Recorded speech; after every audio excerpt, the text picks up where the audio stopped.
हादी और रेत का सहरा। तेज धूप और सहरा की तपती रेत थी। काफिला आराम के लिए रुका हुआ था। ऊंट बैठे हुए थे।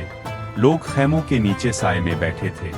हादी और इसके वालिद भी इसी काफिले के साथ सहरा का सफर कर रहे थे। गर्म हवा चल रही थी और रेत दूर तक फैली हुई थी। हादी एक मासूम और तजस्सुस से भरा लड़का एक खूबसूरत तितली को देखता है और खुश होकर इसके पीछे भागने लगता है।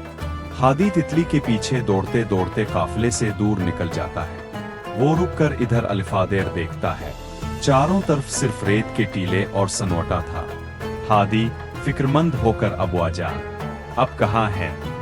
सूरज ढलने लगता है, हवाएं तेज चलने लगती हैं, सहरा सुनसान महसूस होने लगता है। हादी के दिल में खौफ बैठ जाता है। वो तन्हा था, लेकिन फिर इसे अपने वालिद की नसीहत याद आती है। बेटा, अगर कभी तुम रास्ता भूल जाओ तो घबराना नहीं, बैठ जाना, अल्लाह से दुआ करना और वहीं रुकना, मैं तुम्हें ढूंढ लूंगा। हादी आंखों के आंसू साफ करता है, एक पत्थर पर बैठ जाता है और हाथ दुआ के लिए उठाता है।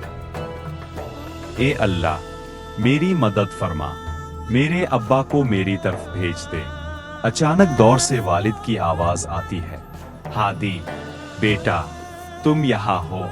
हादी खुशी से दौड़कर अपने वालिद से लिपट जाता है। हादी ने सीखा कि मुश्किल वक्त में सब्र, दुआ और अल्लाह पर भरोसा इंसान को सुकून देता है।